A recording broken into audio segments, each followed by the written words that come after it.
Hey everyone, welcome back to the channel. My name is Vic. I'm a doctor who currently practices as a GP in Sabah, Malaysia. So today I would like to share one of my favorite books that changed my relationship with myself. It's called Quiet. Quiet is actually authored by Susan Cain. Susan Cain was an honors graduate from Harvard Law School and also the Princeton University. So Quiet actually revolves around this extrovert-introvert personality divide, which seems to have a significant impact on human beings on a day-to-day basis. She explains how introversion is undervalued in society and how extroversion is regarded as an ideal personality in modern-day society. Being an introvert herself, she brings us on a journey in this book to show us how introverts actually see the world based on thousands of interviews she has made, actual data that has been published on research papers, valuable tools for introverts to take advantage of their strengths. So in this video, I would like to share about some of the major key points and important takeaways that I have learned personally after completing this book. Susan Cain brings us through time explaining how the Western society culturally evolved from introversion to extroversion, relating it to rapid industrialization and also urbanization, causing major population movement from rural area to an urban area, which was a major force in this cultural evolution. As America became one of the major industrial force in the world, it went on to give rise to one of the most successful extroverts on the planet, such as Dale Carnegie, who went on to write one of the most successful books in the world called How to Win Friends and Influence People, and also personal growth master and guru like Tony Robbins. America is regarded one of the most highly extroverted nation in the world, but yet Susan Cain points out that studies shows that 1/3 to 1/2 of Americans are actually introverts. So extroversion and introversion were two terms that were popularized by this famous modern day psychologist in the 1920s called Carl Jung through his published book called The Psychological Types. So according to Carl Jung's definition of extroversion is that extroverts are usually drawn into external activities of people's lives, and introverts are actually people who are drawn into inner thoughts and feelings. So extroverts recharge their batteries by engaging in high energy activities, by socializing and also mixing with a large group of friends and people. Introverts usually recharge their batteries by being alone and spending time by themselves. Introversion and also shyness are usually misinterpreted and misunderstood by people. This is because introversion and shyness usually overlap. So one of the four quadrants that most of these personalities fall into are calm introverts, calm extroverts, anxious introverts, and anxious extroverts. A shy extrovert is someone like Barbara Streisand who has extreme stage fright, and a calm introvert is someone who's like Bill Gates, who's an introvert but is unfazed by opinion of others. Introversion and extroversion are basically two different human beings who reacts differently to external stimuli. One interesting story that caught my attention in this book was about this young engineer who used to work in Menlo Park, California. In the evening, he used to gang up with his friends at the back of a garage, forming a group called the Homebrew Computer Club, where in the evening he used to spend time listening to them explaining about this new Marvel computer that was created called Altair. He would go on listening to them, refuse to speak because of his shyness, and take all these ideas, go back home, and at night he would work with these ideas by himself, and 10 months later he would go on to form Apple Computers with Steve Jobs. This person that I'm talking about is none other than Steve Wozniak. Steve Wozniak is actually a very revered figure in the Silicon Valley, California, and he even have a street name named after him.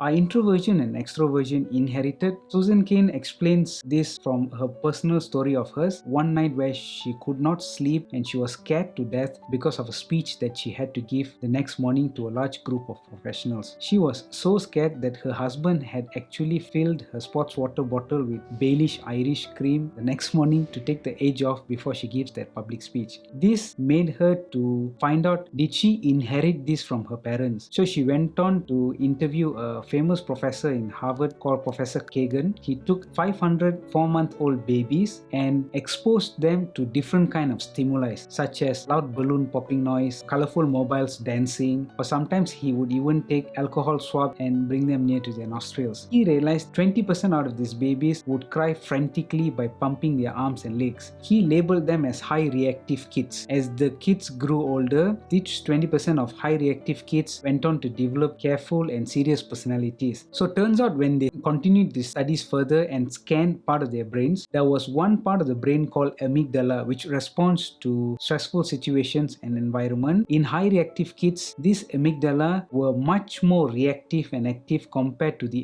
80% of the kids who are low reactive. These personalities could be somehow inherited because of the activities of the brain. Susan Cain explains why do introverts and extroverts respond differently to stimulus. So it turns out that we have something called as ARAS, Ascending Reticular Activating System, which is kind of like a gatekeeper, a highway which connects to different parts of the brain, which functions during any exciting mechanism that happens in an external environment, causing us to feel energized, aroused, to feel alive. The key to feeling optimal and alive is to finding that sweet spot or the right amount of stimulation. For example, if you're an introvert, you might be sitting down in a couch on a relaxed Sunday afternoon, reading on your book, listening to some peaceful music. As time goes on, you realize that you are reading the same sentence again and again. So this means you're understimulated. You might decide to call one of your friends to go for a lunch. You guys are having a great time, but your extroverted friend is currently understimulated. So she or he might entice you to go to a party where she might feel that is the right spot for her. When you are surrounded with large amount of people and loud music, at this point of time you are overstimulated and you're feeling overwhelmed. You cannot wait to go back home and get on your couch back again. By mindfully knowing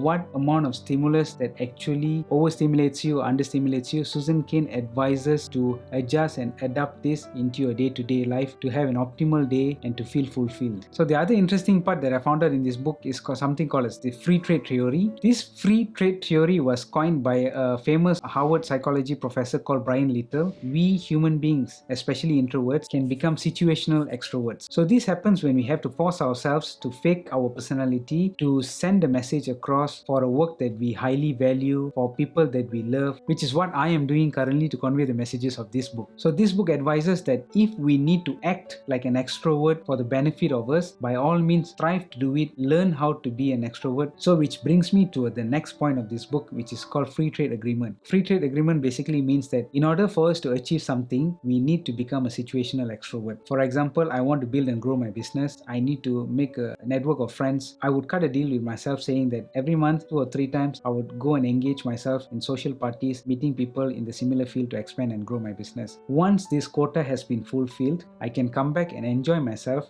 being alone. This book also explains that we should find a restorative niche every time we come back and enjoy our time being ourselves, for us to relax and unwind for the amount of positive stress we put ourselves through to grow. So it could be a retreat in the spa, a long walk in the park, or some favorite coffee with some pastries, anything that relaxes you. So the book Quiet really changed my life. Up until I read this book, I kind of saw my introversion as a disorder and a great downfall of mine, and I cringe at it every time I realize that I'm different from my friends. So when I started reading this book, I actually felt like an old wise friend bringing me through a journey explaining what introversion actually is and how it is not a bad thing at all. Just that we are created differently and we should understand each of our needs and strengths differently. So my prejudice against myself was completely lifted off when this book gave examples of great people who gave great contributions to the world, such as Albert Einstein, Mahatma Gandhi, Rosa Parks, Chopin, and all of these people happen to be introverts. After finishing the book, after all these years, I kind of made peace with myself, and yeah, that's my summary about this book. If you all want to hear Susan Cain herself speak about this, I've shared a link in the description box below. It was one of the talks that was given at a TED Talk. It went viral and garnered up to 28 million views, and it is also Bill Gates' second most favorite TED Talk of all time. So I highly recommend this book to anybody who thinks they are an introvert, or they have a family member, a child, or even a friend who's an introvert, to understand their perspective of seeing the world. That is all my sharing for today. Take care. See you all in the next video.